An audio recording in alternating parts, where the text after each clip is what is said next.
Mirror, mirror on the wall, who's the most sus of them all? Indeed, we are reviewing the Vampire Survivors Emergency Meeting DLC, which is the Among Us crossover.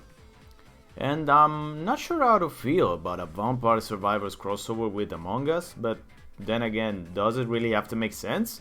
If anything, the two games share the status of being among the biggest cult indie hits of the last few years. The sense of humor is also quite similar, even though Among Us veers more towards the meme, while Survivors in more the deranged Italian labora kind of jokes. So, does the crossover work?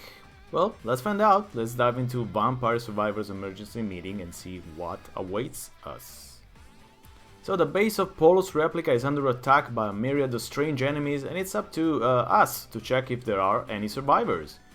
But will there also be any vampires? Who knows at this point. Well, the DLC brings one new level, which is the mentioned scientific base of Polo's replica, along with 9 new characters, 15 new weapons, and 6 new music tracks.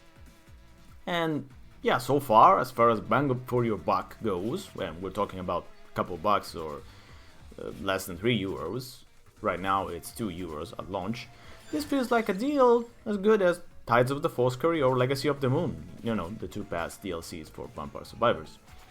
The new map is rather big and goes in a different direction than most other levels we've seen so far, at least in the recent DLCs.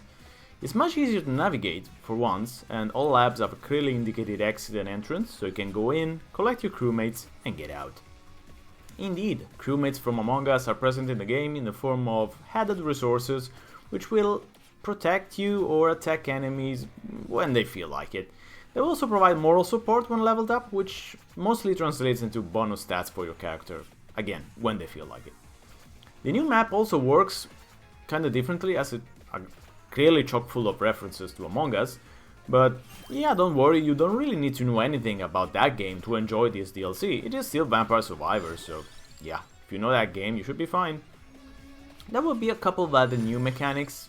For example, there is a countdown which will activate several times during your run, and that will require you going around to press a button to stop, for example, the hordes of tourists from coming to the base.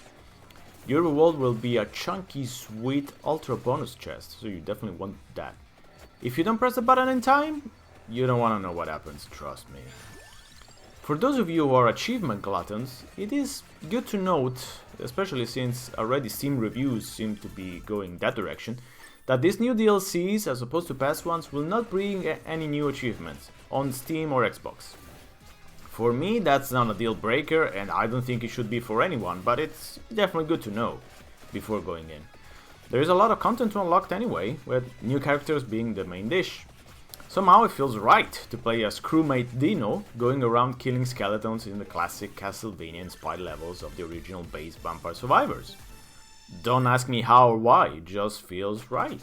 The new enemy sprites are all quite colorful and memorable, and all seem to fit in with the, quite playful spirit of Vampire Survivors. I especially love the Moon Duck and the Moon Rabbit, absolutely lovely chaps. DLC also adds a new adventure, so if you already unlocked this mode, then you're ready to dive in for some new extra bonus content as well.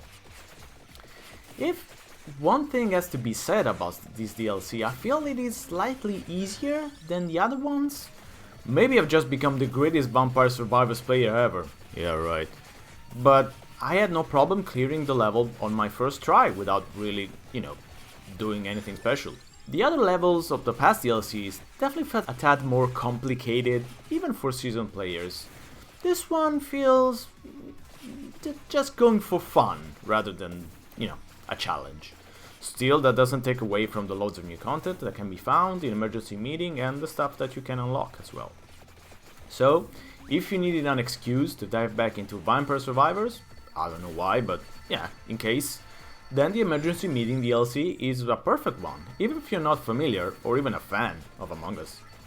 Tons of new content, nifty new additions in the big Polos replica map, tons of stuff which will also work greatly in co-op mode. I think Emergency Meeting will definitely make the fans of Vampire Survivors quite happy. Except for the imposter, I think.